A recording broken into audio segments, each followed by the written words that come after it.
자, 우리 33주일 읽도록 하겠습니다. 제가 질문을 하고 여러분들 답하고 끝까지 해보겠습니다. 사람의 진정한 회개는 무엇입니까? 옛사람이 죽고 새 사람으로 사는 것입니다. 옛사람이 죽는다는 것은 무엇입니까? 하나님을 진노케 한 우리의 죄를 마음으로 슬퍼하고 더욱더 미워하고 피하는 것입니다. 새 사람으로 다시 사는 것은 무엇입니까?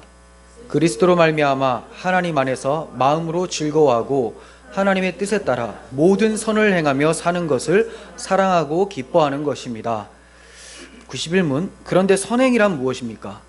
참된 믿음으로 하나님의 율법을 따라서 그리고 그의 영광을 위하여 행한 것만 선행이라 하며 우리 자신의 생각이나 사람의 계명에 근거한 것은 선행이 아닙니다. 네, 오늘은 참된 회개와 선행에 관하여 라는 제목으로 전하도록 하겠습니다.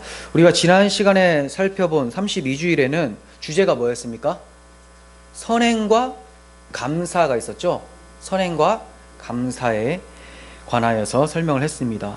이 둘은 하나였습니다. 왜 선행을 한다고 했습니까? 감사하니까 선행을 하는 거죠. 그러므로 32주일은 선행이 이제 주제였습니다. 선행은 감사의 열매이기 때문에 선행이 주제였죠. 33주일 오늘 본문에서는 회개와 선행이라고 가르치고 있어요. 지난 시간에는 선행과 감사라고 했고 이번에는 회개와 선행. 여기도 밀접한 관계가 있겠죠. 회개와 선행이 굉장히 관련이 깊다는 것을 우리는 알 수가 있어요. 88문에서 90문까지 이 세 개의 질문은 회개에 관한 내용입니다. 회개에 관한 내용. 진정한 회개가 무엇인가 라는 것을 얘기하고 있고 91문에서는 나머지 주제였던 선행에 대해서 설명을 하고 있습니다. 이때 이제 선행이라는 것은 단순히 착한 행동이 아니라 하나님의 뜻을 행하는 것이라고 가르치고 있습니다. 하나님의 뜻을 행하는 것이다. 그럼 하나님의 뜻을 행하는 선행이 성립되려면 뭐가 전제가 돼야 될까요? 하나님의 뜻을 행할 수 있는 상태가 돼야 되겠죠. 하나님의 뜻을 기뻐하며 자유롭게 행할 수 있는 상태는 어떤 상태일까요? 하나님의 자녀가 되는 상태예요. 그럼 죄인이 하나님의 자녀가 되려면 필히 있어져야 될 것이 뭐냐? 회개하여 예수 그리스도를 믿어 하나님의 자녀가 되는 거죠. 그 상태에서 하나님 자녀가 된 상태에서 행하는 것이 선행인 것이지 회개치 않고 그리스도를 믿지 않으면서 착한 일을 한다고 해서 이건 성경이 말하는 선행으로 들어올 수는 없다는 거예요. 세상 사람들이 볼 때는 선행이 될 수가 있지만 하나님께서 기뻐 받으시는 선행은 반드시 그 사람의 상태가 먼저예요. 행동이 먼저가 아니라 그 사람의 상태는 회개함으로써 바뀌어진다는 것을 얘기를 하고 있습니다. 그래서 회개와 선행을 가르치지만 이 둘은 상당히 밀접한 관계에 있다는 것을 말씀을 드리는 거예요. 88문을 보시면 사람의 진정한 회개가 무엇입니까? 사람의 진정한 회개는 무엇입니까? 답, 옛사람이 죽고 새 사람으로 사는 것입니다. 좀 특이합니다. 진정한 회개를 물었더니 보통은 간절하게 뉘우치면 되는 거예요. 이런 식으로 대답을 할 줄 알았는데 옛사람이 죽고 새 사람으로 사는 것입니다. 이렇게 표현을 하고 있다는 거죠. 이게 무슨 내용인가? 이것은 옛사람이 죽는다는 것은 우리가 어떤 식으로 표현하죠? 주로 십자가에 못 박힌다라고 표현을 합니다. 우리 옛사람은 십자가에서 예수 그리스도와 함께 못 박혀서 죽게 되죠. 그러면 새 사람으로 산다는 것은 뭘까요? 십자가에서 죽으신 예수 그리스도께서 부활하실 때 우리도 그와 함께 부활되는 상태가 새 사람으로 사는 거죠.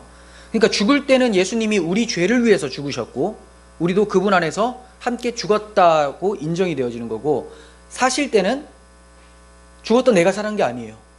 그리스도께서 사신 그 속성에 우리가 연합이 되어지는 거예요. 그리스도에게 연합이 되어진다는 거죠. 그러니까 이전에 나와는 다른 모습이에요. 그리스도와 함께 살았으니까 주인이 누가 됩니까? 그리스도가 되는 거예요. 그래서 새 사람은 오직 예수 그리스도밖에 없어요. 근데 그분 안에 우리가 들어가기 때문에 하나님께서 너도 새 사람으로 인정해 주겠다라고 하는 거예요.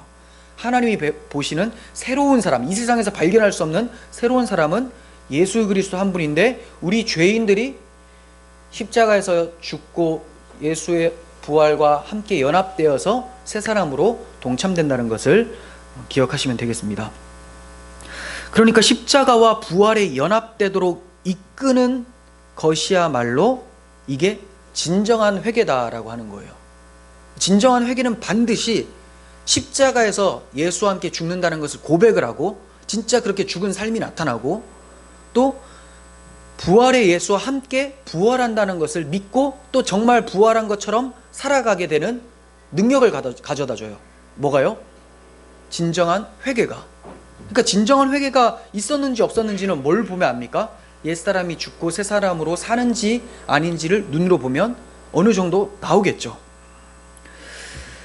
삶 속에서 죄에 대하여서 죽고 의에 대해서 사는 모습이 열매로 나타날 때 진정한 회개가 이루어졌다라고 할 수가 있습니다. 이게 바로 회개의 증거예요. 각주 1번을 보시면 로마서 6장 4절 있죠. 그러므로 우리가 그의 죽으심과 합하여 세례를 받음으로 그와 함께 장사되었나니 이는 아버지의 영광으로 말미암아 그리스도를 죽은 자 가운데서 살리심과 같이 우리 또한 새 생명 가운데 행하게 하려 함이라. 자, 하나님의 계획이 우리가 그리스도와 함께 죽는 것으로 그치는 것이 아니에요. 죽었으면 이제 새롭게 살아라. 죽이기 위해서 우리를 만드신 것이 아니라 죽이고 새롭게 만드시기 위해서 우리를 창조하신 것이죠. 그래서 새 생명 가운데 행하게 하려 함이라. 이것이 목적입니다. 사람의 목적. 만일 우리가 그의 죽으심과 같은 모양으로 연합한 자가 되었으면, 그렇게 되었으면 또한 그의 부활과 같은 모양으로 연합한 자도 되리라. 자, 우리가 맨날 예수님의 십자가가 나의 십자가입니다 고백을 합니다. 나의 죄가 예수께서 해결하셨습니다라고 고백을 해요. 근데 이게 정말 고백되었으면 반드시 뭐도 된다고요? 그의 부활하신 모습으로 우리도 연합되어서 살게 된다. 그러니까 내 죄가 예수로 인해서 사해졌다는 것이 진짜로 효력이 있는 사람들의 특징은 뭐라고요? 예수처럼 살아가게 된다는 것을 얘기를 하고 있습니다. 이게 연합이 되어 있습니다. 십자가와 부활은 동전의 양면과 같아요. 한 면이 있으면 반드시 뒷면이 있는 것처럼 십자가에서 죽었으면 반드시 새 생명으로 살게 되는 것이 있습니다. 우리가 알거니와 우리의 옛사람이 예수와 함께 십자가에 못 박힌 것은 죄의 몸이 죽어 다시는 우리가 죄에게 종노릇하지 아니하려 함이니 라고 합니다. 죄의 종노릇, 이게 뭘까요? 죄가 나를 불러요. 그럼 쪼르르 따라가는 거, 이게 종노릇이에요.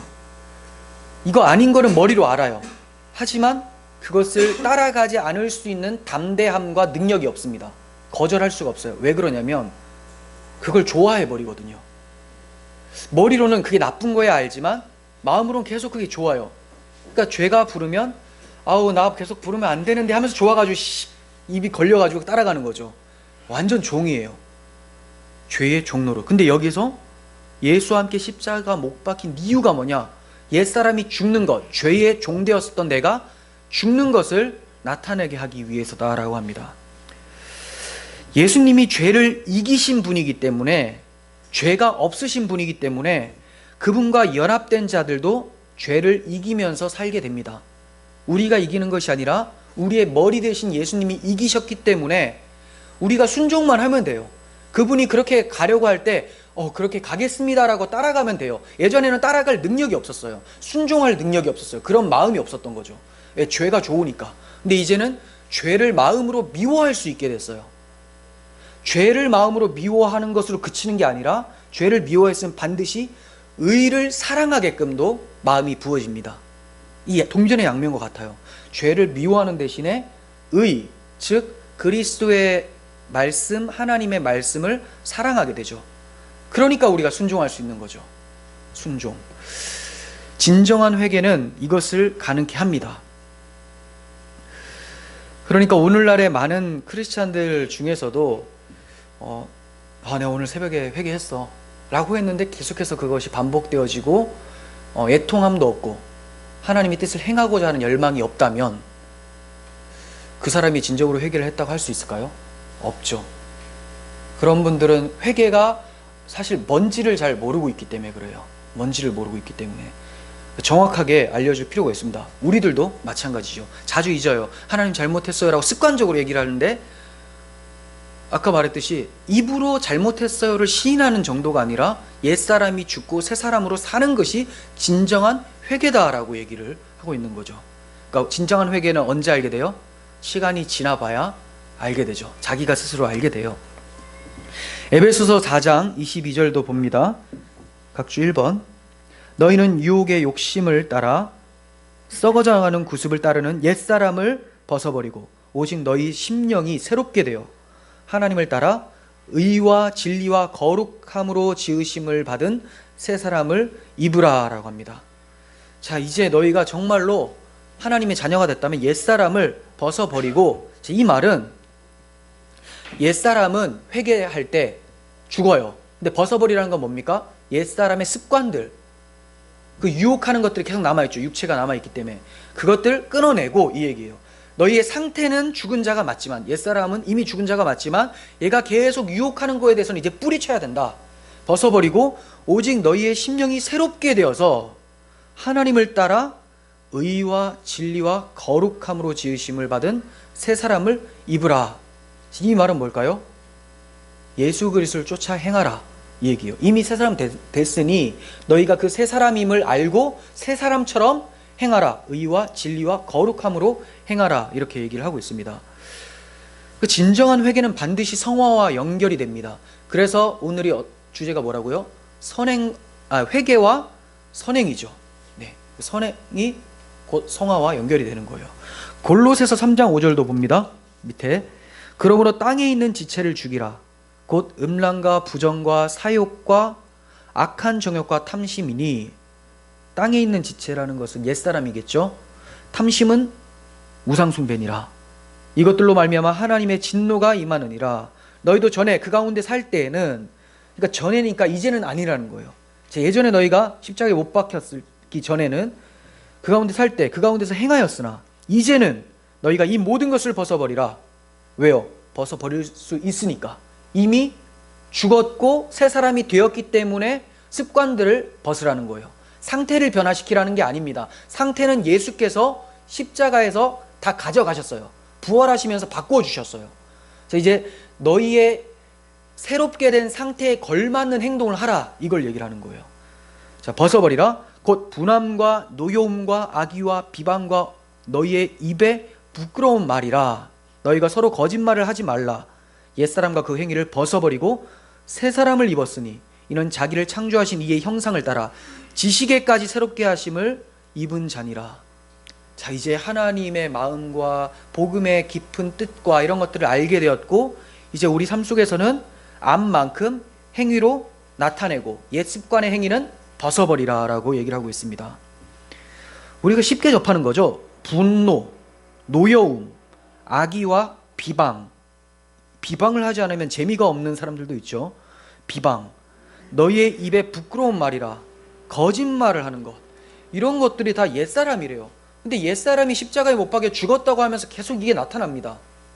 근데 이 나타나는 것을 보면서 애통해하고 주를 더 의지하지 않고, 아유 나는 원래 연약하니까 이렇지 라고 한다면 이건 진정한 회개가 아니겠죠. 옛사람이 한 번도 십자가에서 못 박혀본 적이 없는 사람이라고 볼 수가 있습니다. 그러니까 이 사사로운 것들 있죠. 분노와 노여움, 비방, 이런 것들 할 때마다 순간적으로 나왔을지라도 잘 때 돼서 회개할 때, 기도할 때는 이게 굉장히 찔림으로 오고 이거에 대해서 애통하는 마음이 있어야 돼요. 왜냐하면 새 사람이 그것을 싫어하니까. 옛사람은 그걸 좋아하는데 그게 친구예요. 자기 속성에 딱 맞아요. 옛사람은 이게 속성이 아니거든요. 내가 왜 이 짓을 했지? 이건 내가 원하는 마음이 아닌데, 이것을 발견하고 이것에 애통하고 회개하며 다시 이제 새 사람으로 살기를 구해야 되겠죠.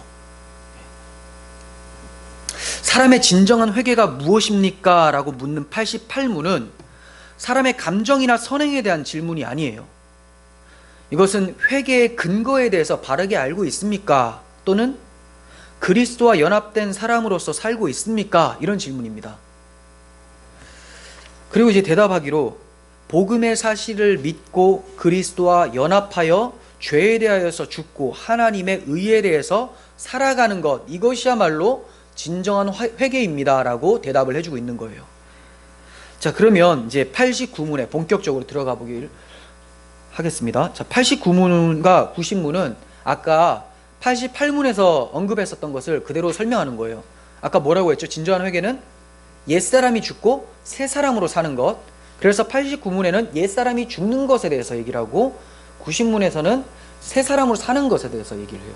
그냥 추상적으로 그 88문만 딱 얘기해 놓고 자, 알아서 이제 느끼십시오라고 하는 게 아니라 자세히 가르쳐 주죠. 자, 89문. 옛사람이 죽는 것은 무엇입니까? 하나님을 진노케 한 우리의 죄를 마음으로 슬퍼하고 더욱더 미워하여 피하는 것입니다. 여러분들이 다 연구하시고 묵상해 오시죠? 그렇게 믿겠습니다. 자, 해오시는데 제가 하는 설교는 어렵지가 않아요. 뭐냐면 여러분들 보시면 아실 거예요. 물론 이제 기독교 강연이나 이런 거 참고할 때는 여러분들이 잘 접하지 못하는 걸 가지고 오기도 하지만 대부분은 한 단어를 묵상하시고 곱씹으시면 나옵니다. 그래서 그냥 읽으시는 게 아니라 잘 보세요. 하나님을 진노케 한 우리 죄. 그냥 죄가 아니죠. 하나님을 진노케 한 죄. 누구를? 하나님을. 이런 식으로 계속 들어가시라는 거예요. 그리고 죄를 마음으로 슬퍼하래요. 입으로 아우 슬퍼 이게 아니라 마음으로. 그럼 이것도 묵상거리가 되죠. 더욱더 미워한다. 날이 갈수록 죄를 미워해져요. 이걸 성화라고 하죠. 성화의 흐름, 성화의 흐름이라고 볼 수가 있습니다. 그리고 죄를 피합니다. 죄를 피해요. 근처도 안 가요. 싫으니까. 똥 다 싫어하죠. 근처 안 가고 싶어 하잖아요. 피합니다. 네. 그런 것처럼 마찬가지예요. 더러운 것은 당연히 피하는 거죠. 이런 식으로 묵상을 하시면 됩니다. 옛사람이 죽는다는 것은 그리스도와 함께 십자가에 달린 것을 말하는데 이러한 자는 자기 죄에 대한 인식이 바뀌게 돼요. 이것을 답에서 설명합니다. 어떤 식으로 죄에 대한 인식이 바뀌느냐. 하나님을 진노케 한 우리 죄라고 합니다. 진정으로 회개한 사람은 지은 죄에 대하여서 다른 사람과 비교하면서 내 죄가 무겁느니 가볍느니 이런 소리 안 해요. 진정으로 회개한 사람은 내 죄가 항상 어디 앞에 있다는 걸 알아요? 하나님 앞에 있다는 걸 알아요. 그 지극히 작아 보이는 죄라도 하나님 앞에 서면 어떤 판결입니까? 반드시 죽으리라. 이거밖에 없어요. 대답은 항상 그거예요. 반드시 죽으리라. 어느 정도 아무것도 아닌 것 같은 죄도 선악과 먹은 죄도. 물론 그거는 다 열어보면 엄청난 죄죠. 하나님처럼 되리라. 모든 죄가 다 그래요. 내가 원하는 거 한번 해서 하나님 상관하지 마십시오. 이거로 나온 결과가 죄거든요. 아무리 지극히 작은 죄라도 거짓말이라는 거 하나라도 가지고 딱 들어가면 하나님께서 반드시 죽으리라 라고 판결이 나온다는 거예요. 이러한 인식을 가지고 있으면 어떤 마음이 듭니까? 괴롭고 죄에 대한 절망감에 빠지게 되죠. 하나님 앞에서 지은 죄이기 때문에 가장 무거운 형벌을 받는다는 것을 알고 괴로워하게 됩니다. 시편 51편 봅니다. 각주 2번. 다윗의 시입니다. 물은 나는 내 죄가를 아오니. 이게 중요해요. 안다고 하죠. 나도 내 죄 알아. 이렇게 쉽게 말할 게 아닙니다. 아는 사람 어떻게 됩니까? 내 죄가 항상 내 앞에 있나이다. 이게 무슨 말이냐면 나는 죄를 안 지을 수 없는 비참한 죄에 빠진 사람이군요. 이 얘기예요. 나는 뭘 해도 다 죄 덩어리입니다. 이 얘기예요. 내가 주께만 범죄하여 주의 목전에 악을 행하였사오니 주께서 말씀하실 때 의로우시다 하고 주께서 심판하실 때 순전하시다 하리이다. 이게 무슨 말입니까? 내 죄가 항상 내 앞에서 행하기만 하면 죄가 막 발산이 되는데 이 죄가 누구에게만? 주께만. 이 말은 다윗이 우리아를 교사를 했지만 우리아에 대해서 죄가 없다라고 말하는 게 아니에요. 우리아한테 미안한 것보다 더 큰 게 뭐냐면 하나님 앞에 지은 죄거든요. 내 죄를 다 하나님 앞에 갖다 놓는다라는 개념을 가지고 있는 거예요. 우리아한테 미안하지 않다는 말이 아닙니다. 나는 우리아한테나 우리아 가족들한테는 어느 정도 그래도 보상금을 주거나 해서 용서를 받을 수는 있다 할지라도 하나님 앞에는 그런 거 시도도 못하는 그냥 죽을 죄인입니다. 근데 자기가 그것을 시인하는 거예요. 내 죄가 하나님 앞에 있습니다. 주의 목전에서 악을 행했습니다. 왜 그럴까요? 하나님의 눈이 항상 그를 보고 있는데 우리가 무슨 죄를 할지라도 어디 앞에서 범죄하는 겁니까? 하나님 보는 그 앞에서 하는 거예요. 얼마나 하나님을 무시하면 그렇습니까? 사람 보는 앞에서는 잘 안 하죠. 하나님 보는 앞에서는 합니다. 왜? 하나님 항상 보시니까. 그러니까 항상 걸리는 거예요. 주께서 말씀하실 때 의로우시다. 주께서 심판하실 때 순전하십니다. 무슨 말일까요? 하나님이 나 죄가 있어서 너 반드시 죽는다라고 심판을 내리고 말씀하실 때 아멘 아멘이에요. 그 얘기입니다. 주님 말씀하신 건 다 의롭습니다. 주님의 재판은 의로운 재판입니다. 순전하십니다. 이 얘기입니다. 그렇지만 믿지 않는 사람들의 특징이 뭡니까? 하나님 굳이 왜 나를 이렇게까지 하실 필요가 있습니까? 그래도 저 사람은 좀 훌륭하게 산 것 같은데 저 사람을 꼭 지옥에 보내야 됩니까? 라고 반문을 합니다. 성도들은 자기 죄가 항상 하나님 앞에 있고 하나님 앞에 있는 죄의 무거움이 얼마나 큰지를 알기 때문에 아멘 아멘, 지금 살아있는 게 기적입니다. 당장 죽여도 할 말이 없습니다. 이렇게 나와요. 당장 죽고 싶습니다는 아니지만 죽으셔도 할 말이 없습니다. 정당하십니다라는 것을 얘기를 하는 거예요. 이렇게 죄에 대한 인식이 있나요? 한빈이? 있어요? 엄청난 믿음인데. 네. 자, 우리는 이렇게 그 죄의 심각성을 알고 사는 성도들이죠. 그러니까 내 죄가 이 정도로 심각하면 다른 사람이 조금 뭐 잘못했을 때 야, 너 그러다가 임마 큰일 나, 너 그러면 안 되는 거지 하면서 막 비판할 수가 있을까요? 지금 내 죄가 얼마네요? 주님의 말씀대로라면 들보, 저 사람은 티, 들보가 이만큼 눈에 박혀 있는데 저기 티 보고 아이고 너 그래 답답해서 어떡하냐 라고 하는 거랑 마찬가지라는 거예요. 그래서 우리는 자기 죄에 대한 인식이 크면 남에 대해서 비판을 하기보다는 그를 위해 기도하게 되고 그를 보면서 나의 죄를 더 보게 되죠. 그래서 하나님을 더욱더 찾을 수밖에 없어요. 물론 우리가 순간순간 누가 죄 지은 자를 보면 화가 납니다. 뉴스가 항상 그렇죠. 뉴스는 화내기는 하지만 화를 없앨 수 있도록 도와주는 능력은 없다고 미르바더니 얘기를 했었죠. 항상 우리한테 그 감정은 올라오게 하는데 불쌍한 사람들 보면 참 불쌍하다. 근데 그들을 위해서 뭔가 도와줄 수 있도록 만들어내는 힘은 없다고 했어요. 그러니까 최대한 안 보시는 게 맞습니다. 정보만 어느 정도 세상이 어떻게 흘러가나. 근데 사실 세상 흘러가는 거 뉴스 한 번 다 나와요. 계시록 보면 나옵니다. 그렇게 흘러가겠구나. 정말 그렇게 흘러가요. 확인하는 차원이죠. 근데 그걸 보면서 아이고 이거 어떡하냐, 저놈 때려 죽일로 하면 내 죄를 지금 망각을 할 때 항상 그런 얘기가 나옵니다. 그러니까 우리 자신이 하나님 앞에 서 있다는 것을 인정하시고 살아가시면 되겠습니다. 자, 이러한 죄인식이 생겨요. 죄가 상대적 죄가 아니라 절대적 죄라는 것을 보게 되고 또 우리 죄를 마음으로 슬퍼한다고 하죠. 우리 죄를 마음으로 슬퍼한다. 나의 모든 죄는 하나님 앞에서 지은 죄라는 것을 깨닫고 죄의 엄중한 심판으로 인해 마음이 굉장히 괴로워요. 시편 51편 17절도 봅니다. 하나님께서 구하시는 제사는 상한 심령이라 하나님이여 상하고 통회하는 마음을 주께서 멸시하지 아니하시리다. 요엘서 2장 13절.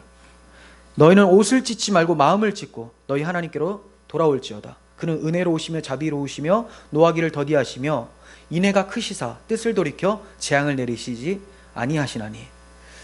자, 하나님께서 기뻐 받으시는 제사를 다윗이 죄를 범하고 알게 됐어요. 뭐냐면 양, 소 잡아서 제사하고 겉은 번지르하게 사람들이 와 제대로 제사 지낸다라고 하는 것들, 그런 행위들 많이 했습니다. 하지만 죄를 범하고 나니까 그 행위들이 아무것도 아니었다라는 걸 보게 돼요. 하나님께서 진짜 받으시는 것은 뭐냐? 상하고 통회하는 마음이다라고 해요. 그 뭐예요? 상하고 통회하는 마음은 자기 죄에 대해서 괴로워하는 거죠. 죄가 이렇게 위험하고 엄중한 심판을 한다는 것을 알고 고통스러워하는 그 애통한 마음, 하나님께서 그것을 보신다는 거예요. 왜 그걸 보실까요? 그걸 통해서 하나님 앞에 뉘우치고 나올 수가 있기 때문에 그걸 보세요. 괴로워하는 것을 좋아하시는 것이 아니라 그걸 아셔야지만 우리가 이제 더 나은 하나님께서 주신 평안을 구하게 됩니다. 그런데 죄를 범했는데도 이러한 고통이 없어요. 그러면 당연히 하나님께서 주시는 평안을 구하지 않겠죠. 그냥 이대로 괜찮다고 생각해서 살아가게 돼요. 그래서 반드시 하나님께서는 형식적인 예배의 중요함이 아니라 그것도 중요합니다. 우리를 지켜주기 위한 도구가 돼요. 하지만 본질은 아니에요. 정말 중요한 것은 상하고 통회하는 심령으로 하나님 앞에 나오는 거예요. 여러분 교회 나올 때 어떤 마음으로 나오십니까? 아, 우리 교회 빨리 이사 가야 될 텐데, 우리 교회 조금 건물이 그래 하면서 조금 더 사랑의 좀 큰 교회처럼 우리가 잘 지으면 하나님께 영광 더 돌리게 되고 찬양할 때도 좀 더 웅장하니까 더 멋진 예배가 되지 않을까? 당연히 그렇죠. 파이프 오르간 쫙 있고 붕붕붕 그 인도자들, 지휘자들이 있고 뭐 세계적인 소프라노들 이런 사람들 해가지고 특송하고 하면 하나님께서 너무 영광스러워 하시겠다. 성경에 그런 게 없잖아요. 소프라노로 찬양하라, 그런 거 없잖아요. 그리고 파이프 오르간이 반드시 필요하다, 이런 것도 없어요. 뭐만 필요해요? 상하고 통회하는 마음만 있으면 된다. 근데 그렇게 큰 교회에 나와서 상하고 통회하는 마음만 쏙 두고 집에다 딱 두고 나온 거예요. 다 갖춰져 있는데 이게 뭐예요? 하나님이 안 받으신다는 거죠. 다윗이 그걸 인식을 했어요. 자기가 죄를 짓고 죄의 비참함을 경험하고 나서야, 아, 양 잡고 소 잡는 거 이거 형식적인 게 중요한 게 아니라 이 양과 소가 내 죄를 대신해서 죽는다라는 것을 알게 되었을 때, 아, 진짜 하나님이 원하시는 것은 상하고 통회하는 마음이구나, 이거 알게 된 거예요. 여러분 나오실 때 한 주 동안 지었던 죄에 대해서 애통하시면서 나오십시오. 지옥 갈까봐가 아니라 그렇게 사랑하시는 하나님을 근심케 했다라는 그 아픔 때문에 나오시고, 그런데 여기서 그치는 게 아닙니다. 항상 시편 51편도 그렇고 요엘서도 그렇고 뒤에 뭐가 따라 나옵니까? 자, 시편 51편 17절 뒤에 상하고 통회하는 마음을 주께서 멸시하지 아니하시리라. 또 요엘서 2장 13절은 뒤에 뭐라고 되어 있습니까? 여호와께로 돌아올지어다.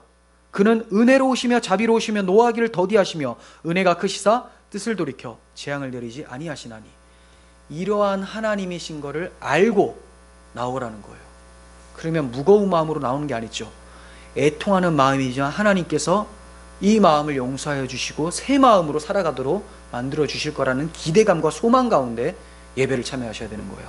그러면 설교를 비록 제가 좀 부족하게 할지라도 여러분들이 찰떡처럼 이게 딱 알아들으시고 적용하시게 되겠죠.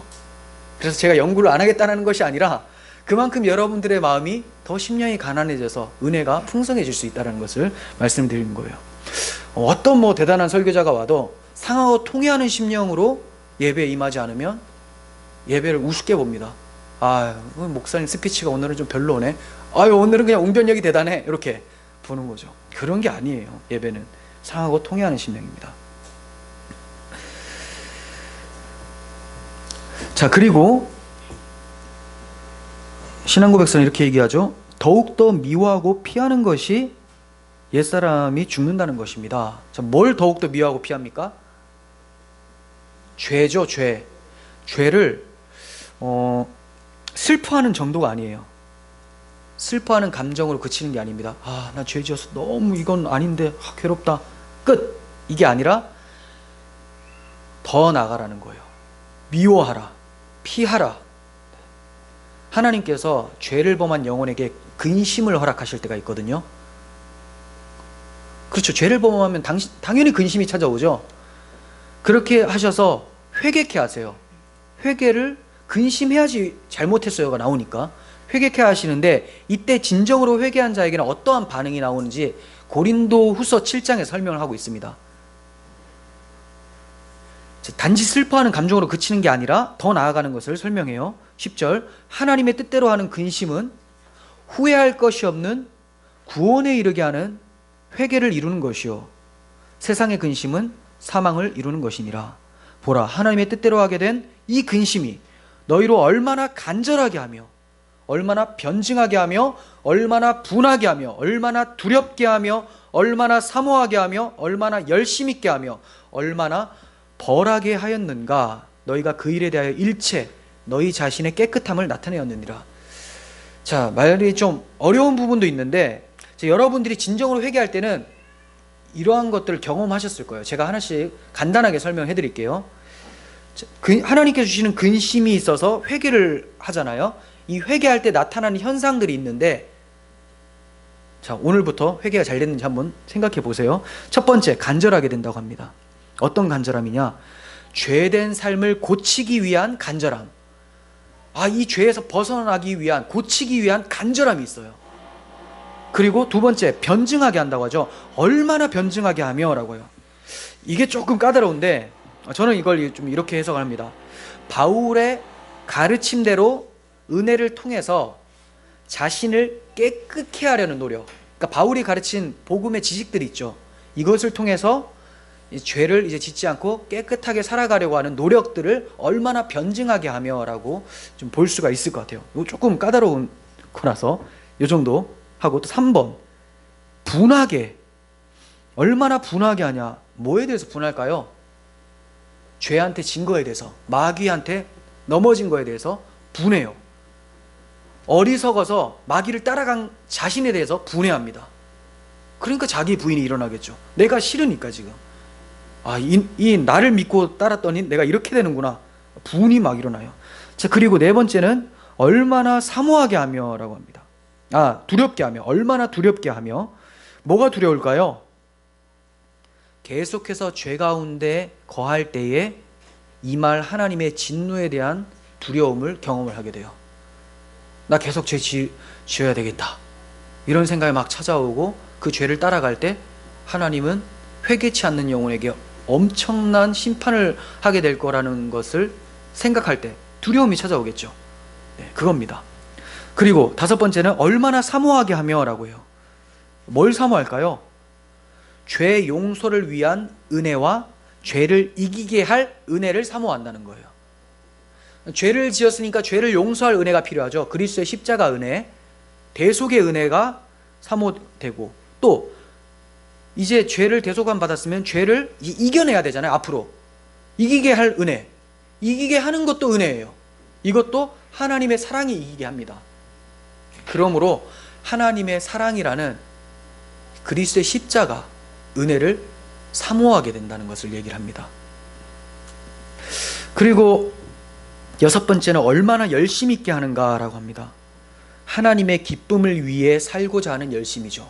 나를 위한 열심이 아니라 주를 위한 열심이 있게 진정한 회개가 만들어낸다는 거예요. 또 일곱 번째, 얼마나 벌하게 하는가. 뭘 벌합니까? 죄인임을 인정하고 자신을 부인하는 것이 벌하는 거죠. 스스로에게 너는 이제 죽었다라고 인정해버리고 부인하는 것. 자, 이렇게 이 정도로 이제 해석을 할 수 있을 것 같아요. 그러니까 여러분들이 기도를 할 때 하나님 잘못했어라고 했어요. 회개의 말을 했어요. 근데 진정한 회개로 역사됐는지는 방금 7가지들이 쫙 나타나야지 된다는 거죠. 그래서 평생 단 한 번도 회개를 해본 적이 없는 사람들이 수두룩할 거라고 저는 생각이 되어진다는 겁니다. 자, 그리고 이제 90문을 봅니다. 새 사람으로 사는 것은 무엇입니까? 그리스도로 말미암아 하나님 안에서 마음으로 즐거워하고 하나님의 뜻에 따라 모든 선을 행하며 사는 것을 사랑하고 기뻐하는 것입니다. 마음으로 즐거워한다고 합니다. 마음으로 즐거워한다. 시편 51편 12절 보시면요, 다윗의 51편 시는 정말 많은 도움을 주네요. 12절, 주의 구원의 즐거움을 내게 회복시켜 주시고 자원하는 심령을 주사 나를 붙드소서. 근데 참된 회개는 구원의 즐거움이 회복되며 주께 대하여 자원하는 마음이 생겨나게 해요. 그 마음으로 즐거워한다는 것은 주님의 구원을 즐거워하고 주를 위해 사는 것을 즐거워한다는 거예요. 그런데 이게 갑자기 그냥 내가 그렇게 마음 먹어야 되겠다 해서 들어오는 게 아닙니다. 항상 근거가 있어요. 무엇으로 이러한 마음이 들어올까요? 그리스도로 말미암아 하나님 안에서 마음으로 즐거워한다라고 해요. 그 원동력은 그리스도라는 거죠. 그리스도로 말미암아. 그리스도가 있기 때문에 우리가 어디 안에 있습니까? 하나님 안에 있고, 하나님 안에 있으니까 기쁨과 감사함이 넘치면서 즐거운 마음으로 행하게 된다는 것을 얘기를 합니다. 그러니까 아무 생각 없이 즐거운 거는 좀 병입니다. 그거는 이제 치료를 받아야 되는 거고, 네가 즐거워하는, 기뻐하는 이유가 뭐냐라고 했을 때 대답을 할 수 있어야 돼요. 몰라, 교회 가니까 그냥 기쁜데? 좀 이상해요. 기쁠 수 있죠. 기쁠 수 있는데 그것이 그리스도의 인함임을 설명을 못하는 경우도 꽤 있을 거예요. 그런 이유가 뭐냐? 왜 설명 못하냐? 이런 이제 신앙 고백 요리문답을 안 배우다 보니까 자기가 뭐 때문에 기쁜지도 잘 정리가 안 되는 거예요. 그래서 우리가 우리의 소망에 관하여 묻는 사람들에게 항상 대답할 것을 준비를 하라고 바울이 얘기를 하는 것처럼 준비해야 됩니다. 자, 왜 기쁩니까? 그리스도 때문에 기쁩니다. 그리스도 때문에 왜 기뻐요? 그분 때문에 하나님 안에 있거든요. 이렇게 말씀하실 수 있어야 돼요. 로마서 5장 1절 봅니다. 그러므로 우리가 믿음으로 의롭다 하심을 받았으니 우리 주 예수 그리스도로 말미암아 하나님과 화평을 누리자. 또한 그로 말미암아 우리가 믿음으로 서 있는 이 은혜에 들어감을 얻었으며 하나님의 영광을 바라고 즐거워하느니라. 네, 그리스도를 통한 칭의로 인해서 하나님과 원수되었던 자들이 어떻게 되었습니까? 화해하게 된 거예요. 화평케 되었다고 하죠. 그러니까 즐거운 게 당연하죠. 그리스도로 인하여서 그 의롭다 칭함을 받기 전에는 하나님과 어떤 관계였어요? 원수였어요. 근데 상대를 잘못 골랐어요. 하필 원수가 수많은 대적들도 있는데 하나님이냐? 골치 아파진 거죠. 이길 수가 없어요. 이길 수가 없어. 그러니까 무조건 100점 100패. 다른 대적이라면 어느 정도 상대해 볼 만한데 하나님과 원수가 됐다는 그 말을 딱 듣는 순간 끝장났다. 이렇게 보셔야 돼요. 근데 이 끝장난 것을 누가 없애줘요? 예수 그리스도께서 하나님의 원수가 되는 십자가 사건이 발생되죠. 내가 대신 너처럼 원수가 되어서 죽고 너를 하나님의 아들로 내가 삼아주도록 내 의를 전가하겠다. 이렇게 된 거예요. 그래서 그리스도로 인해서 이제 우리가 의롭다함을 받고 하나님과 화평케 됐어요. 단지 싸우다가 우리 이제 화해합시다 이 정도가 아니라 누가 됐어요? 아들이 돼버린 거죠. 아들. 항상 자주 얘기하는 사람은 손영원 목사님인 것 같아요. 대단한 사랑을 베풀었잖아요. 원수였어요. 공산당이 아들을 죽였습니다. 원수입니다. 근데 그 공산당을 아들로 삼았어요. 화해 정도가 아니라 용서 정도가 아니라 아들 삼은 이건 사랑이죠. 하나님이 우리를 이렇게 사랑하셨다는 거예요. 누구로 인해서? 그리스도로 말미암아. 이제 더 이상 하나님과 전쟁하지 않아도 돼요. 참 전쟁한다는 게 얼마나 무모합니까? 미국하고 전쟁해도 강대국이기 때문에 위험하고 어려운데 하나님과 전쟁한다고 지금 생각을 해보세요. 무조건 지는 겁니다. 그런데 하나님이 우리를 아들 삼아 주셨으며 그럼 당연히 즐겁죠. 이제 하나님의 날에 구원의 날이 될 수가 있고 심판의 날이 될 수가 있는데 그리스도로 말미암아 의롭게 되어서 화평케 되어 하나님의 자녀가 된 사람들은 그날이 무슨 날이 됩니까? 구원의 날이 돼요. 즐거울 수밖에 없겠죠. 우리의 소망은 하나님의 날에 구원을 얻는 것이 확증이 되어 있으니까 우리는 기뻐할 수밖에 없습니다. 자, 계속 보시면 하나님의 뜻에 따라 모든 선을 행하며 사는 것을 사랑하고 기뻐한다고 설명합니다. 새 사람은 이래요. 하나님의 뜻에 따라 모든 선을 행하는데 억지로 하지 않고 이것을 사랑하고 기뻐해서 한다. 이렇게 표현하고 있습니다. 그리스도로 말미암아 얻게 된 구원의 감격으로 인해서 하나님의 뜻을 따르고 또 그렇게 따르고자 하는 마음이 생겨나서 이것을 실천하게 돼요. 로마서 6장 10절 봅니다. 각주 4번. 그가 죽으심은 죄에 대하여 단번에 죽으심이요 그가 살아계심은 하나님께 대하여 살아계심이니 이와 같이 너희도 너희 자신을 죄에 대하여 죽은 자요 그리스도 예수 안에서 하나님께 대하여 살아있는 자로 여길지어다 라고요. 이제 예수님께서 하나님께 대하여 죄에 대하여 십자가에서 죽으셨고 하나님께 대하여 부활하심으로 살아나셨어요. 우리는 그분의 몸이라고 합니다. 교회는 그분을 따라다니는 정도가 아니라 몸이에요. 몸. 그러니까 우리도 예수님 안에서 예수님이 하나님을 즐거워하는 것처럼 교회도 하나님을 즐거워하며 따라가게 된다는 것을 얘기를 합니다. 자, 이렇게 즐거이 따를 수 있는가? 이게 새 사람이라고 했죠. 그리고 죄는 미워하고 항상 반대예요. 죄에 대해서는 마음으로 슬퍼하고 새 사람은 이 의에 대해서 하나님의 뜻에 대해서는 마음으로 즐거워해요. 그리고 그걸 또 행해요. 아까도 마음으로 슬퍼하는 것으로 그친 것이 아니라 미워하고 멀리한다고 했죠. 피한다. 근데 이거 선은 뭐라고요? 의는 마음으로 즐거워하면서 사랑하고 기뻐해서 행한다. 여기까지 가는 거예요. 이게 바로 참된 회개가 맺는 열매입니다. 그러므로 이 열매는 어디로 연결됩니까? 91문. 그런데 선행은 무엇입니까? 무엇이에요? 지금 얘기 다 했죠. 이렇게 되는 거죠. 방금 말한 거잖아요.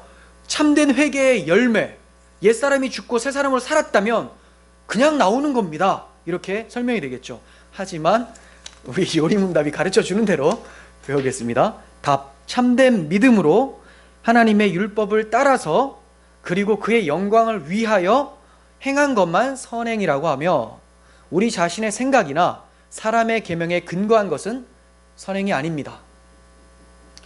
자, 이제 선행 착각하지 말라고 얘기를 하고 있어요. 자, 선행의 첫 번째 조건, 참된 믿음. 참된 믿음. 참 믿음으로 하지 않으면 선행이 될 수 없어요. 성경이 말하는 선행은 단순히 착한 일을 말하는 것이 아니라 하나님 앞에서 행하는 선이어야 된다라고 서두에 말씀을 드렸죠. 그러니까 하나님 앞에 먼저 서는 것이 중요해요. 계시록 6장 마지막에 보면 누가 하나님과 어린 양 앞에 서리오라고 탄식을 하죠. 왜 그렇습니까? 자기의 행위를 보니까 아무도 설 자가 없었어요. 그런데 7장에 가면 14만 4천이 어린 양의 보좌 앞에 서 있는 걸 보게 됩니다. 어떻게 서게 됐습니까? 이들이 누구인가? 큰 환란에서 나오는 자들인데 어린 양의 피로 씻어 그 옷을 희게 한 자들이다라고 얘기를 합니다. 즉 하나님 앞에 서야지, 하나님 앞에서 뭔가 행하지. 근데 설 수 없는 존재였어요. 이것을 행하게 설 수 있도록 하신 분이 그리스도의 십자가 공로라는 것을 얘기를 하고 있는 겁니다.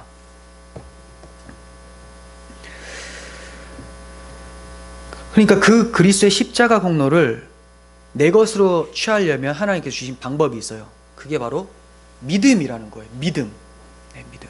근데 이 믿음은 항상 앞에 뭔가를 동반하고 옵니다. 뭘까요? 믿기 전에 뭐가 있어요? 맞춰주십시오. 회개. 굉장히 아주 정석입니다. 왜냐하면 지금 텍스트 안에서만 하시면 돼요. 믿으려면 앞에 회개가 있어야지, 참된 회개가 있어야지 믿고 그 믿음으로 이제 선행이 나오는 거죠. 이렇게. 그래서 이 참된 믿음이 없이는 하나님을 기쁘게 할 수 없다. 히브리서 11장 6절 나오네요. 믿음이 없이는 하나님을 기쁘시게 하지 못하나니 하나님께 나아가는 자는 반드시 그가 계신 것과 또한 그가 자기를 찾는 자들에게 상 주시는 이심을 믿어야 할지니라. 믿음 없이는 못 나간다. 근데 믿음을 가지고 나아가는 자는 하나님이 그냥 어이구 잘 왔다 이 정도가 아니라 상 주시는 분이심을 믿고 기쁨으로 나아가라고 얘기해요. 여러분 믿음 가졌죠? 어떤 믿음? 그리스도의 십자가의 믿음을 가지고 있잖아요. 담대히 나아가십시오. 은혜의 보좌 앞으로 담대히 나아갈 것이니라. 나아가시면 돼요. 문제는 안 나가는 게으름, 고집스러움, 회개치 않음이 문제죠. 이거 다 내려놓으시고 하나님 앞에 나아가시길 바랍니다. 자, 그리고 율법을 따라서 행하는 것이 선행이라고 해요. 내가 하고 싶은 걸 마음대로 하는 것이 선행이 아닙니다. 그런 사람들도 있죠. 내가 별로 받고 싶지 않은데 선물 막 줘요. 이거 하세요, 이거 하세요. 자기 좋으니까. 근데 받는 사람은 이게 싫거든요. 어떻게 해야 기뻐요? 내가 받는 사람이 기뻐할 만한 것을 주는 게 선물이죠. 그런데 이제 우리가 하나님을 기쁘게 한다고 하면서 하나님은 그걸 원하지도 않는데 그렇게 막 해요. 하나님 이거 기쁘시죠? 기쁘시죠? 제발 좀 하지 마라, 하지 마라. 그게 뭡니까? 말라기서 성전 문 좀 닫아라. 저는 거 병든 거 가지고 오면서 나한테 제사 지내는 거 내가 꼴 보기 싫다. 자기들은 열심히라고 들으지만 하나님은 되게 싫어합니다. 그러니까 반드시 기준이 있어야 돼요. 하나님 기뻐하시는 선행을 하려면 하나님의 방식, 어렵지 않아요. 율법이 있습니다. 율법이 없는 사람들도 다 알아요. 율법은 이미 마음 가운데 다들 있기 때문에 로마서 2장에 보면 그 양심이 그것의 증거가 된다고 하거든요. 모든 사람들이 이거는 올바르지 않다라는 걸 다 알아요. 그러니까 하나님께서 기뻐하실 만한 것을, 양심이 꺼리지 않는 것을 하시면 됩니다. 근데 우리에게는 율법이라는 게 있죠. 성경이라는 것이 있습니다. 하나님이 무엇을 원하는지. 근데 성경에서는 그렇게 얘기해요. 하나님의 뜻은 하나님께서 보내신 자 그리스도를 믿는 것이다. 하나님의 일은 그리스도를 아는 것이다. 좀 두 개가 바뀌었나? 아무튼 하나님의 뜻과 일은 그리스도를 믿고 아는 것이다 라고 해요. 그러니까 여러분들이 선행을 하려면 반드시 뭐 해야 됩니까? 예수님을 알고 예수님을 믿어서 행하시면 반드시 선행이 나와요. 참된 선행은 참된 믿음에서 나옵니다. 선행의 모습은 있지만 믿음이 없다면 그건 참된 선행이 아니라 하나님께서 싫어하시는 행위가 되는 거예요. 레위기 18장 4절 보십시오. 너희는 내 법도를 따르며 내 규례를 지켜 그대로 행하라. 나는 너희 하나님 여호와니라. 네, 각주 6번에 있죠. 내 법도를 따르라. 내 규례를 지켜라. 하나님의 의로움대로 살라 이거예요. 근데 그 의로움은 그리스도를 믿음으로 전해집니다. 그래서 그리스도를 믿고 살라는 말이에요. 믿고 살 때 이제 우리는 뭘 확인하게 됩니까? 우리의 삶 속에서 나타나는 선행의 열매가 하나님께서 말씀하신 율법과 동일한지 확인을 하면 되는 거예요. 율법을 보고 지키는 것이 아니라 그리스도를 믿어 하나님이 사랑스러워서 살았더니 내 모습에서 나오는 선행의 열매가 계명하고 비교해 봤더니 일치가 되더라. 나는 그러면 하나님의 율법을 지킨 자로 사는 것이 맞네? 이렇게 확인하시라는 거예요. 십계명 지켜놓고 믿음 팽개치고 지켜보겠다. 이러면 이제 자기 의가 쌓여요. 하지만 그리스도를 믿으려면 회개. 그래서 하나님을 사랑하게 되면 구원의 감격이 있으니까 사랑하게 되면 그 사랑 가운데서 행하십시오. 그리고 그것이 율법과 맞는지 확인해 보시면 됩니다. 이해가 되시죠? 율법을 보고 지키는 것과 율법을 확인하는 것은 또 달라요. 물론 뭐 쉽게 표현하기 위해서 율법대로 율법을 잘 지키면서 하십시오 이렇게 표현할 수 있지만 오해의 소지가 좀 많아서 제가 길게 설명을 드린 거예요. 자, 그리고 다음 문장을 보시면 하나님의 영광을 위하여 행한 것만 선행이라고 합니다. 그죠? 하나님의 영광을 위하여 한 것만. 고린도전서 10장 31절 각주 7번을 보시면요, 너희가 먹든지 마시든지 무엇을 하든지 다 하나님의 영광을 위하여서 하라 라고 해요. 그러니까 우리가 이걸 딱 보면서 사실은 이렇게 나와야 돼요. 나는 선행을 못하는구나. 그죠? 영광을 위한 것만 선행이라고 하는데 난 선행을 못하는구나. 일단 이거 아시면 돼요. 순서가 그래요. 아시고 뭐 하면 됩니까? 정죄 당해서 애통하시고 상하고 통회하는 마음으로 예배 자료 나오시면, 아니면 기도의 자료로 나가시면 하나님께서 누구를 보여주십니까? 그리스도를 보여주세요. 그분은 먹든지 마시든지 다 아버지의 영광을 위해 하신 분이니까. 근데 그분이 나를 위해 죽으셨어요. 그럼 나는 그분을 믿어 선행을 한 것처럼 되는 거예요. 일단 상태가. 자, 이제는 우리는 선행을 하지 않으면 죽는다 이게 아니라 아버지를 기쁘게 해드리기 위해서 그냥 살면 되는 거예요. 먹을 때도 아버지 생각이 나고 마실 때도 아버지 생각이 나는 거죠. 왜? 나를 그렇게 사랑하셔서 나에게 그리스도의 십자가 사랑을 쏟아부어 주신 그분이니까 먹고 마실 때마다 생각나요. 사랑하는 사람 그렇게 생각나잖아요. 맛있는 케이크 먹는데 집에 아내가 생각이 안 나는 거 문제가 있겠죠. 생각나죠. 생각난다니까. 지금 맛있는 거 먹으면 이게 아내가 생각나고 여기 아내도 생각이 나겠죠. 생각날지어다. 네. 그러니까 사랑하면 생각이 나요. 그러니까 이걸 억지로 하나님을 안 사랑하는데 이렇게 해야지 하면 진짜 괴롭거든요. 근데 하나님을 사랑하면 먹어도 마셔도 계속 하나님 생각나. 하나님 나를 위해서 이렇게 해서 은혜를 베풀어 주시네. 하나님 감사합니다. 먹어도 하나님께 영광, 선행이 되게 자연스럽게 쉽게 되죠. 그렇게 되셔야 돼요. 그래서 그 사랑을 아십시오라고 하는 거예요. 그 사랑을 모르면 원동력이 없으니까. 기름은 안 넣고 엑셀만 계속 밟으니까 소리는 나중에 부부부 꺼져요. 기름을 넣으셔야 됩니다. 사랑을 충전하십시오. 참, 또 밑에 보시면 우리 자신의 생각이나 사람의 계명에 근거한 것은 선행이 아니다. 마태복음 15장 7절 봅니다. 제일 밑에 있죠. 외식하는 자들아, 이사야가 너희에 관하여 잘 예언하였도다. 일렀을 때 이 백성이 입술로는 나를 공경하되 마음은 내게서 멀도다. 사람의 계명으로 교훈을 삼아 가르치니 나를 헛되이 경배하는도다 하였느니라. 자, 그 예수님이 이사야서의 예언을 인용하면서 이 바리새인들과 이스라엘 백성들을 질책을 하세요. 왜냐하면 하나님 사랑해요 경외합니다라고 하지만 입술로는 하는데 마음은 하나님을 싫어한다는 거죠. 근데 그들도 그걸 몰라요. 근데 어떻게 아느냐? 하나님이 보내신 자 예수 그리스도를 십자가에 못 박으니까 싫어함이 드러나 버린 거죠. 그렇죠? 예수님이 너희의 의로는 안 되고 하나님께서 보내주신 나, 즉 구원자를 통해서만 의롭다함을 받을 수가 있어라고 했더니 죽여버리자. 우리 스스로 할 수 있다. 그러니까 자기 안에 들어가 있는 게 막 나오는 거예요. 그 마음에 품은 것들, 뭐 악함, 살인, 간음, 도둑질, 비방, 거짓 이런 것들이 막 나오는 거죠. 그게 다 십자가에서 터져 나오는 거예요.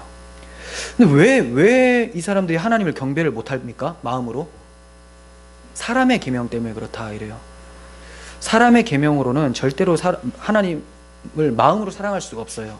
왜냐하면 사람의 계명은 자기중심적이기 때문에 그래요. 뭐 전통대로 뭐 이렇게 하는 것이 하나님을 사랑하는 거야. 자, 이런 행위 해야 돼. 정결례식 해야 돼. 뭐 일에 금식 2번씩 해야 돼. 뭐 이런 걸 막 사람의 계명을 막 해요. 근데 이건 사람을 옥죄고 괴롭게 할 수는 있지만 하나님을 사랑하도록은 할 수 없어요. 그러면 하나님을 사랑하게 하는 계명은 뭡니까? 하나님의 계명이죠. 그런데 이 계명인 율법은 하나님을 사랑하는 방식이긴 한데 이 율법을 보고 그대로 행한다고 해서 하나님을 사랑하는 것은 아니죠. 이해가 되십니까? 사람의 계명은 사람 중심이에요. 그러니까 하나님을 사랑할 수 없는 건 당연해요. 사람들의 고행이나 노력을 말하니까. 계명은 하나님의 율법이란 이 계명은 하나님이 기뻐하시는 것들이에요. 하나님의 속성. 그런데 이것 자체가 우리에게 하나님을 사랑하게 할 수 있는 것이 아니라 이것이 이 율법이라는 것이 우리 안으로 팍 심겨져야지만 하나님을 사랑할 수가 있어요. 율법은 하나님의 마음의 표시입니다. 근데 이 율법이 거룩함이 우리 안에 팍 심겨질 때 우리는 그 계명으로 하나님을 사랑하게 돼요. 그럼 심겨지는 역할을 누가 해주느냐? 예수 그리스도께서 십자가에서 죽으시고 부활하시고 보내주시는 성령으로 그 마음에 계명이 새겨지게 되죠. 에스겔서에서는 너희의 굳은 마음을 제거하고 새 마음을 주고, 그리고 신명기에서는 돌판이 아니라 마음판에 계명을 새기겠다라고 말씀하세요. 그러니까 이 계명이 이제 사람의 계명이 아니라 하나님의 계명이 가슴에 새겨져서 성령을 의지해서 하나님을 사랑하며 마음으로 신뢰하고 따르고 살 수 있도록 만드신다는 겁니다. 한마디로 지금 설교를 쭉 했지만 한마디로 인간이 자기 행위로 하나님을 절대로 사랑할 수 없고 선행도 할 수 없고 참된 회개조차도 할 수 없다. 은혜를 구해라. 긍휼함을 구해라. 이 얘기입니다. 성경은, 기독교는 인간에게 아무 소망이 없고 하나님께만 소망이 있다라고 가르치는 종교죠. 그래서 하나님의 계명이에요. 이거는 사람의 계명은 인간에게는 위대한 잠재력이 있으니까 인간의 행위를 믿고 의지하면 좋은 날이 올 것이다. 이걸 가르칩니다. 모든 종교는 기독교와 대치돼요. 그래서 기독교가 왕따예요. 자기들만 맞다고 하니까. 근데 자기들만 맞다고 하는 게 아니라 달라서 그런 거예요. 달라서. 교리가 하나님이 주신 계명이 이거라는 거죠. 우리 자신의 비참함을 알고 하나님을 신뢰하라. 하지만 모든 종교는, 그 어떤 종교도 다 자기 의를 신뢰를 합니다. 이슬람도 알라, 하나님을 섬긴다고 하지만 그 신이 어떤 신이에요? 내가 이렇게 노력하고 지하드라고 하는 성전에 참여해서 죽어야지 이것을 수고로 받아가지고 상을 준다라는 그런 개념이 있죠. 기독교 상금론 자체도, 기독교는 은혜로 상을 받는 거죠. 내 행위로 상 받는 게 아니라. 그러니까 얼마나 다릅니까? 오직 하나님만이 우리의 소망이 되어야 할 줄 믿습니다. 하나님이 우리를 구원하신 목적은 요약해서 말하면 하나입니다. 선행이에요. 선행. 선을 행할 수 있는 자로 만들기 위해서 구원하신 거예요. 뭐 너 잘 먹고 잘 살고 유토피아 가서 행복하게 살아라 이렇게 구원하신 것이 아니라 너 하나님을 위해 모든 것을 내어 걸 수 있는 행함을 하기 위해서 구원하셨다라고 말하는 거예요. 그게 선행이죠. 에베소 2장 10절 보십시오. 우리는 그가 만드신 바라 그리스도 예수 안에서 선한 일을 위하여 지으심을 받은 자니 이 일은 하나님이 전에 예비하사 우리로 그 가운데서 행하게 하려 하심이니라. 네, 하나님이 전에 예비하사 우리로 그 가운데서 행하게 하려 하심이라. 그리스도 예수 안에서 선한 일을 행하면서 살 수 있도록 하나님이 우리를 만드셨대요. 아담도 그렇게 만들었습니다. 그래서 아담이 처음에 죄를 짓지 않았을 때는 다 선행이죠. 하나님을 의지하며 생각하면서 먹을 때도 하나님 감사합니다. 그런데 선악과를 먹고 나서는 이제 뭐예요? 자기 의지가 생겨버린 거예요. 그래서 무엇이든지 할 때마다 나를 위해서 하게 돼요. 내 중심, 내가 판단자다. 하나님은 만드신 바를 그대로 회복시켜 주신 거예요. 우리에게 그리스도를 통해서 원래 만들어준 그 피조물의 목적대로 너희가 살아야 된다. 그 목적이 뭐냐? 하나님을 위해 사는 선행이라는 거예요. 단순히 착한 일이 아니라 선행. 하나님 보시기에 좋았더라 라고 할 때 토브, 선이죠. 이 좋은 모습 그대로 회복시키는 것. 먹고 마시고 무엇을 하든지 주를 위해 살 수 있도록 만들어 주셨습니다. 이게 얼마나 풍성한 은혜입니까? 하나님을 위해 살 수 있는 것이 은혜이고 이보다 더 큰 선물이 어디 있어요? 그렇지 않다고 느껴진다면, 하나님을 위해 사는 것이 괴롭고 왠지 손해보는 것처럼 느껴진다면 신론부터 다시 들어가야 됩니다. 우리가 피조물이라는 것과 하나님이 자기 아들을 내어주신, 아낌없이 주신 아버지 하나님이시라는 것을 기억한다면 하나님을 위해 사는 것이 얼마나 큰 선물인지를 우리가 경험하게 될 것입니다. 정리하자면 선한 일이란 무엇입니까? 먼저 그리스도를 전파하는 거예요. 선이신 그분을 전파하는 것. 둘째는 자기를 부인하고 그리스도만 머리 되게 하는 겁니다. 이러한 선행은 곧 율법대로 하나님을 사랑하고 이웃을 사랑하는 것으로 나타납니다. 이렇게 선행을 행하며 하나님께 기뻐하시는 모습을 살아가기 위해서 우리는 진정한 회개가 오늘도 필요하다는 것을 기억하게 됩니다. 기도하겠습니다. 거룩하신 하나님, 저희가 입으로만 회개한다고 하고 마음으로 슬퍼한다고는 하지만 돌이켜서 그 죄를 떠나 미워하고 피하는 모습은 참 발견하기 어렵습니다. 하나님, 정말 마음으로 상하고 통회하는 심령을 허락하여 주시고, 그 마음을 느꼈으면 이제 의에 대해서 산 것처럼 하나님을 위해 살 수 있도록 성령께서 역사하여 주시옵소서. 그래야 해서 우리의 삶 속에 주를 위해 삶으로 선행이 나타나게 하시고 아버지께서 지으신 목적대로 우리가 지어져서 하나님께 영광 돌리는 그런 삶을 살 수 있도록 도와주시옵소서. 예수님의 이름으로 기도합니다. 아멘.